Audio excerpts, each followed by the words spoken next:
आज क्या है? एकादशी। एकादशी की जन्मभूमि भी बद्रीनाथ है। मैं तो वही तो बोल रहा हूं कि अगर गिनती लास्ट वाले दिन पूरी गिनती काउंटिंग करके लाऊंगा कितने लोगों का जन्म हुआ है यहां पर। वैष्णवों को वैष्णव बनाने वाले जितने भी साधन हैं सबका प्रादुर्भाव बद्रीनाथ से हुआ है। हम वैष्णवों की राजधानी हैं बद्रीनाथ। यहीं से सब साधन प्रकट हुए। मुर नामक दैत्य से युद्ध हुआ था, भगवान का भागवत में वर्णन है। उस मुर नामक दैत्य से युद्ध करने के बाद ठाकुर जी विश्राम के लिए यहां पधारे। ठाकुर जी आराम कर रहे थे, लेकिन वो मुर नामक दैत्य पुनः जीवित होकर ठाकुर जी पर प्रहार करने के लिए आया। ठाकुर जी की शयन अवस्था में ठाकुर जी को कोई विक्षेप ना हो, ठाकुर जी को कोई कष्ट ना हो, तब ठाकुर जी के ही अंग से एक स्त्री प्रकट हुई और उसने मुर नामक दैत्य का वध किया। जब भगवान ने उसको देखा तो भगवान बोले, तुम कौन? बोले, प्रभु मैं आपसे प्रकट हुई हूं। आप शयन में थे, आपको आकर के वो दैत्य परेशान करता, इसलिए आपके अंग से प्रकट होकर के मैंने उसका वध कर दिया। भगवान बोले, आज कौन सी तिथि है? बोले, आज एकादशी है। तो ठाकुर जी ने उसका नाम एकादशी रख दिया। बोले, हम तुमसे इतने प्रसन्न हैं, आज के बाद एकादशी के दिन व्रत का महात्म होगा। उससे क्या होगा? बोले, मेरे जितने भी वैष्णव हैं, यदि उनसे ये न केन प्रकारेण कोई भी पाप हो जाएगा और यदि वो एकादशी के दिन मेरा और तुम्हारा स्मरण करके व्रत करेंगे तो उनके सभी समस्त पाप नष्ट हो जाया करेंगे।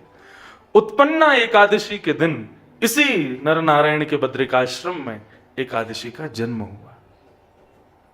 यहां एकादशी रखने से, यदि पूर्वोक्त कितनी भी एकादशियां आपने नहीं रखी हो, तो यहां यदि आपने एकादशी आज जिसने भी एकादशी रखी होगी, पूछूंगा नहीं मैं किसने रखी किसने नहीं, जिसने नहीं रखी सब उसको यूं देखें, अच्छा तेने एकादशी नहीं रखी। इसलिए यहां एकादशी का क्या महत्व है कि यदि यहां कोई व्यक्ति एकादशी करता है तो इस जन्म में पिछली जितनी भी एकादशियां उसकी निकली हैं, और केवल यही जन्म नहीं, इससे पूर्वोक्त जन्मों में भी जब जब भी उसने एकादशी नहीं की, वो यहां एक दिन की एकादशी करने से समस्त एकादशियों के व्रत का फल उसे मिल जाता है। कहां तक कहूं, मैं कहता ही जाऊंगा बद्रीनाथ की महिमा, इस भूमि की महिमा, इस क्षेत्र की महिमा, लेकिन सुनने से काम नहीं चलेगा, करो। और आज जिसने एकादशी नहीं करी ना, उसके दंड के रूप में कल द्वादशी का व्रत रखना। हाँ, और कैसा व्रत रखना? वो आप कहोगे रसोई में तो वही बनेंगे पकवान हमारे लिए, तो फल खाओ, फल खा के रहना कल पूरे दिन, और मौन रहना। एकादशी का कभी जैसे एकादशी टूट जाए, एकादशी छूट जाए, बस एक बात बोलूं, एकादशी मैं भी नहीं रख पाता हूं। कभी कभी पिछली बार जब मैं आया था और आज भी एकादशी रखी, जब भी बद्रीनाथ आता हूं तो अपने पूरे कोटे पूरे कर जाता हूं। तो अभी 1-1.5 महीना पहले आया था, तब भी एकादशी थी, तो एकादशी व्रत रहा, तो उसमें पिछली जितनी एकादशी छूट गई थी उनका सब पूरा हो गया। आज की एकादशी करके मैंने कहा, हे नाथ, आगे की एकादशियों का आज कर देना, आगामी जितनी एकादशी सबका फल आज मिल जाए। क्योंकि कई बार सफर में रहते हैं, दूसरा बड़ी दुविधा पड़ जाती है, वैष्णवी एकादशी कब की है, और दूसरी एकादशी, वो 2 एकादशियां हो जाती हैं, ट्रेवलिंग में रहते हैं, नहीं हो पाते। और सबसे बड़ी बात, हमारो लाला वो एकादशी को प्रसाद ना पावे, वाकू तो बढ़िया पकवान चाहिए, तो लाला को भोग धरते धरते मुंह में पानी आ जाए, तो फिर हम वही प्रसाद को कभी कभी पाले। लेकिन फिर भी बंधु, मैं अपनी कथा में कहा करता हूं, व्रत केवल जीव का ही क्यों होता है? केवल जिह्वा को व्रत मत करवाओ, अपनी प्रत्येक इंद्रिय से व्रत रखो। केवल जीव का ही व्रत क्यों? उसी कोई अन्न नहीं देना। वो बात अलग है कि ठाकुर जी स्वयं श्रीमद् भागवत में उद्धव से कहते हैं, जिते सर्वम जिते रसे, वो सब जीत लेगा जिसने अपनी जीव को जीत लिया, जिसने रसना को जीत लिया। जिसने अपनी जिह्वा नहीं जीती, जिसने अपनी रसना को नहीं जीता, वो भूल जाए कि वो बाकी की इंद्रियों को जीत पाएगा। अगर तुम्हें अपने पूरे शरीर पर संयम करना है तो अपनी जीव पर संयम कर लो। इसलिए एकादशी के दिन जीव का ही व्रत होता है। लेकिन मेरा ऐसा मानना है कि प्रत्येक इंद्रिय से व्रत करवाओ। आज नेत्रों की एकादशी करो। क्या? नेत्रों से केवल वैष्णव और नारायण और ठाकुर जी, केवल इन्हीं का दर्शन करना है। उसके अतिरिक्त कोई आ जाए तो नजर नीची करनी है। ऐसा नहीं कि उसको देखो नहीं, उससे कहो तुम हट जाओ, ये तो अपराध हो जाएगा। वैष्णव इतर यदि कोई आ जाए तो नजर नीचे कर लो, नीचे नजर करके बात कर लो। लेकिन नेत्रों की एकादशी, आज केवल वैष्णव दर्शन, आज केवल ठाकुर जी का दर्शन। कानों की एकादशी, आज केवल हरि चर्चा सुनूंगा 24 घंटे और कुछ नहीं सुनना। चरणों की एकादशी, आज ठाकुर जी की पूरी प्रदक्षिणा में ही समय निकालूंगा। हाथों की एकादशी, ठाकुर जी के मंदिर मार्जन करूंगा, ठाकुर जी की सेवा करूंगा, हाथों को आज खाली नहीं बैठने दूंगा, ठाकुर जी की सेवा में ही रखूंगा। ऐसे अपनी प्रत्येक इंद्रिय से एकादशी करो, सब सुधर जाएंगी एक एक बार में। तो उस एकादशी का प्रादुर्भाव भी कहां हुआ? इस बद्रीनाथ में। और मैं तो अपनी भाषा में कहता हूं कि एकादशी क्या है? बोले जैसे पतिव्रता नारी अपने पति के लिए करवा चौथ का साल में एक बार व्रत रखती है, ऐसे ही हम पतिव्रता समस्त वैष्णव, हमारे पति नारायण, हम अपने नारायण के लिए हर महीने एकादशी का व्रत करते हैं, एक पतिव्रता नारी की तरह। इस प्रकार इस भूमि ने एकादशी को जन्म दिया। तो इस भूमि की अनंत महिमाएं हैं, कहां तक कहें, सबको प्रणाम करते हैं, लेकिन केवल सुनने मात्र तक मत रखिएगा, उसको जीवन में जरूर अपनाइएगा। तो हमारा नवयोगेश्वर संवाद चल रहा है, पूरी आदराश्रय।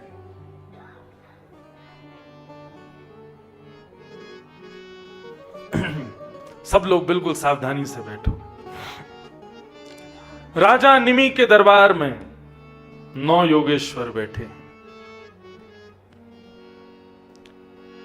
योगी किसे कहते हैं? जो नित्य अपनी प्रत्येक इंद्रिय से कृष्ण में रमण करें।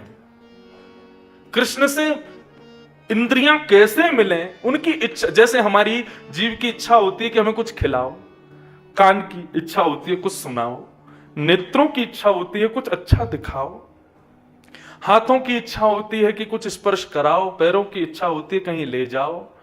ऐसी प्रत्येक इंद्रियां की हमारी सांसारिक इच्छाएं होती हैं, परंतु योगियों की प्रत्येक इंद्रिय की इच्छा केवल कृष्ण है, केवल नारायण है। वो योगी, वो योगी जो अष्टांग योग के द्वारा 8 योग बताए गए हैं भगवान कपिल के द्वारा। कौन कौन से? यम, नियम, आसन, प्राणायाम, प्रत्याहार, ध्यान, धारणा और समाधि, ये 8 योग हैं। इन 8 योगों को जो निरंतर अपने चित्त में व्यवस्थित रखे वो योगी। परंतु ये कौन है? बोले योगेश्वर। योगियों के भी जो ईश्वर हैं। तो योगी कौन? जिसके चित्त में, जिसकी समस्त इंद्रियों में कृष्ण रमण करें वो योगी। और योगेश्वर कौन? बोले जिन कृष्ण की समस्त हृदय में जो रमण करें वो योगेश्वर। नहीं समझे अभी? जिनके चित्त में, जिनकी बुद्धि में, जिनकी समस्त इंद्रियों में कृष्ण रमण करते हैं वो योगी। लेकिन जो लोग श्री कृष्ण के चित्त में रमण करते हैं, श्री कृष्ण के नेत्र में रमण करते हैं, श्री कृष्ण के हाथों में रमण करते हैं, श्री कृष्ण के मस्तिष्क में रमण करते हैं, वो योगेश्वर।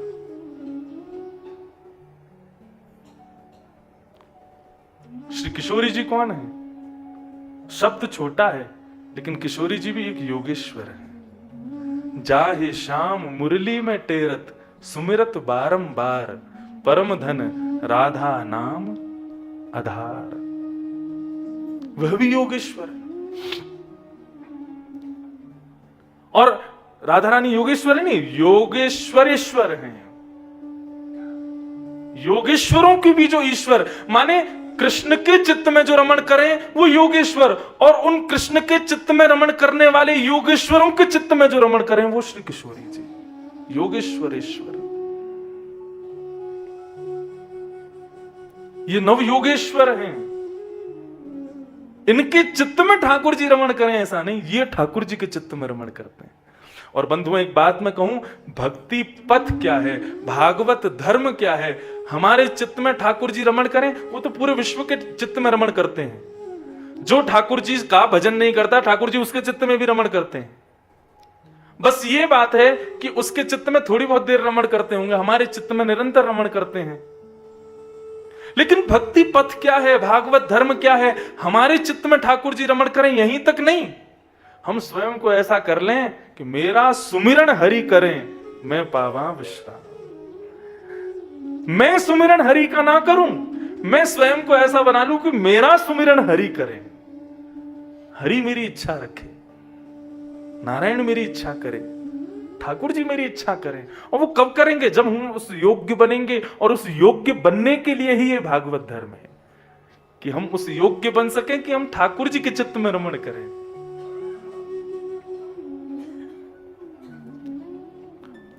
नामदेव जी महाराज, श्री तुकाराम जी, ये योगेश्वर हैं, क्योंकि इनके चित्त में ठाकुर जी रमण करते हैं, वो बात एक है, लेकिन यह भी ठाकुर जी के चित्त में रमण करते हैं, ये भी लाल जी के चित्त में सदा रहते हैं।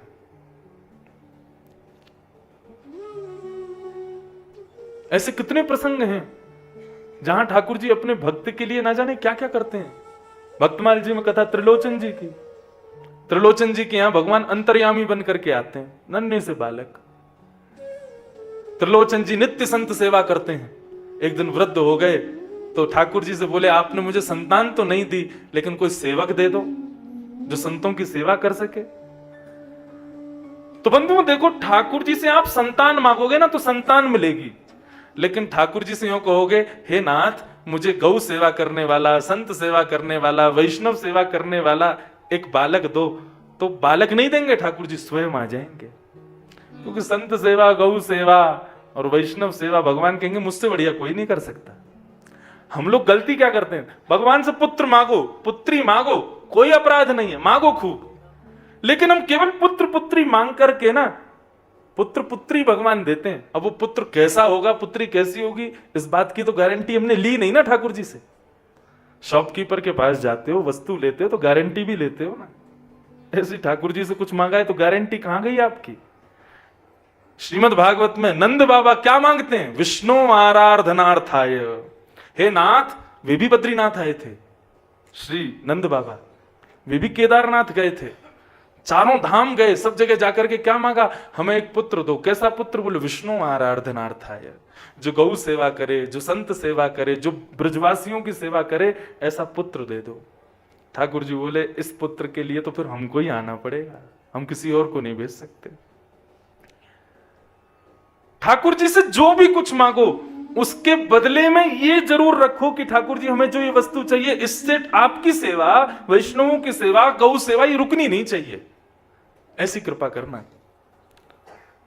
जो भी युवान बैठे हैं यहां पर और या जो चैनल पर देख रहे हैं, जिनका ब्याह नहीं हुआ, बद्रीनाथ आकर के पत्नी मांगो, लेकिन कैसी पत्नी मांगो, तथा सचाम परिवोडुकाम समानशीला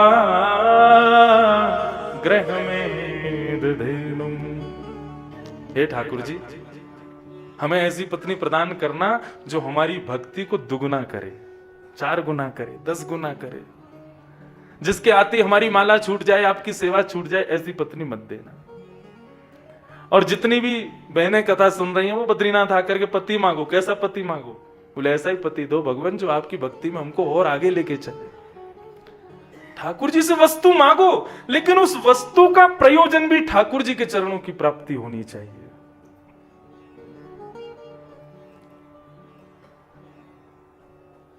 योगेश्वर जो ठाकुर जी के हृदय में रमण करे। तो हम भक्ति के पथ पे चल रहे हैं, अभी पथ शुरू हुआ है, मतलब अभी ठाकुर जी हमारे चित्त में हैं, लेकिन इस पथ पर आगे चलते चलते ये स्थिति होनी चाहिए कि ठाकुर जी के चित्त में तुम पहुंच जाओ, उनके चित्त में आप निवास करो। हमें इस योग्य बनना है, इसीलिए हम ये सब सुन रहे हैं, नहीं तो इनको सुनने का और कोई प्रयोजन नहीं है।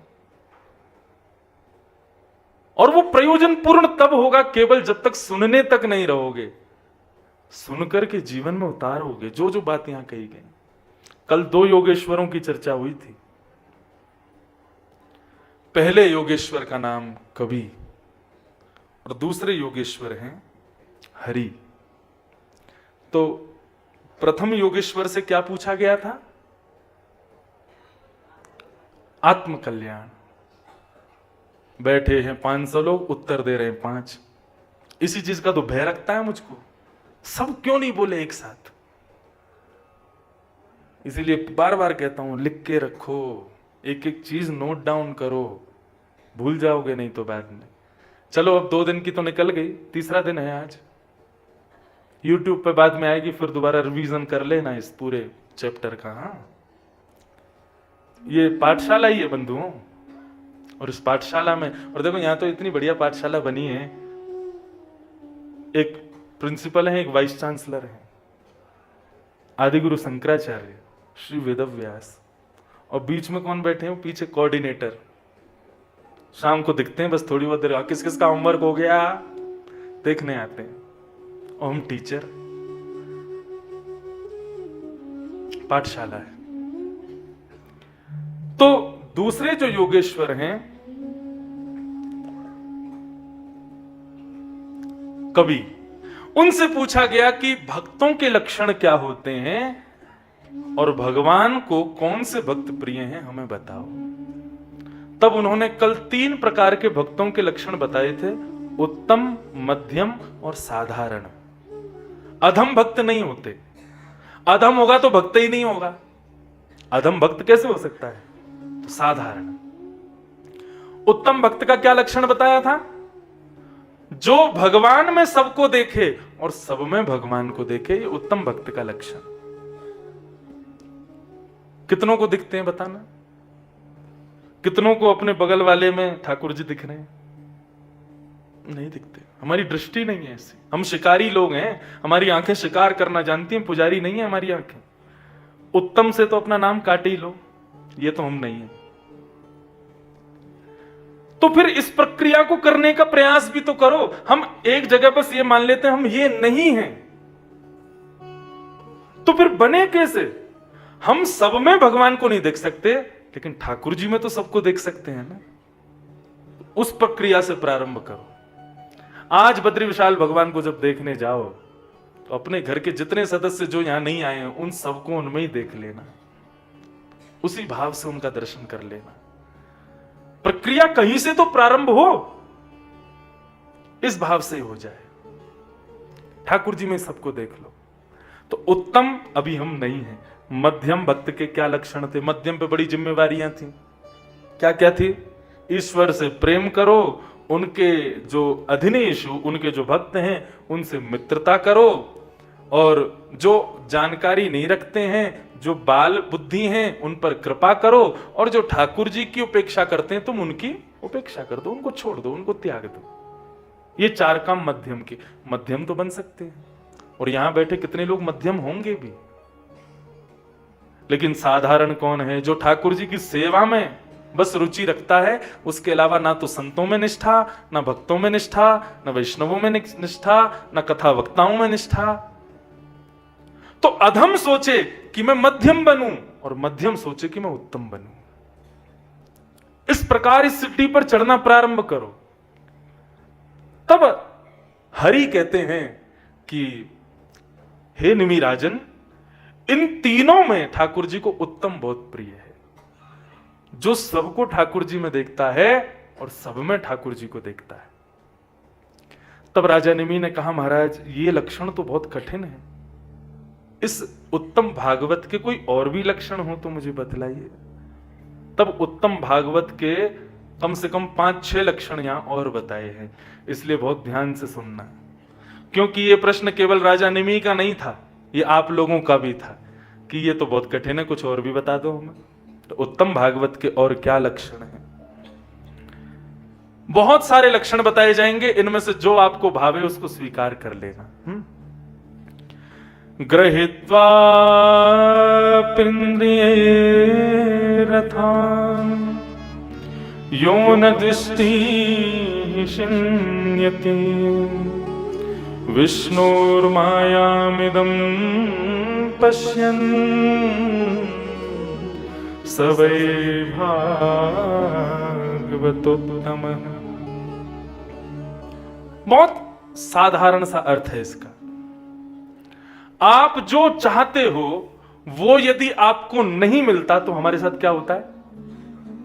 गुस्सा आता है, क्रोध आता है। हम तोड़ फोड़ करने लगते हैं, हमारा बुद्धि भ्रष्ट हो जाती है, नष्ट हो जाती है, हम कुछ भी करते हैं। और हम जो चाहते हैं यदि वो हमको मिल जाता है तो हम फूले नहीं समाते। यहां पर कह रहे हैं उत्तम भागवत का लक्षण क्या है? जो वो चाहता है वो उसको ना मिले तो उस पर उदास ना हो, और जो वो चाहता है वो यदि उसको मिल जाए तो उस पर अति आनंदित ना हो। दोनों स्थिति में ठाकुर जी की कृपा मान करके सामान्य भाव रखे। मेरी ये इच्छा थी, मुझे नहीं प्राप्त हुआ, कोई बात नहीं, ठाकुर जी ने शायद कुछ अच्छा सोच के रखा होगा। मेरी इच्छा थी, ठाकुर जी ने पूर्ण कर दिया, तुरंत हाथ जोड़ के नेत्र बंद करके ठाकुर जी को प्रणाम करो, धन्यवाद भगवान आपने मुझे प्रणाम किया। उसमें ज्यादा फूलो मत, सुख में फूलो मती, दुख में भूलो मती, प्राण जाए मगर नाम भूलो मती, काम की वासना को मिटाते चलो, कृष्ण गोविंद गोपाल गाते चलो।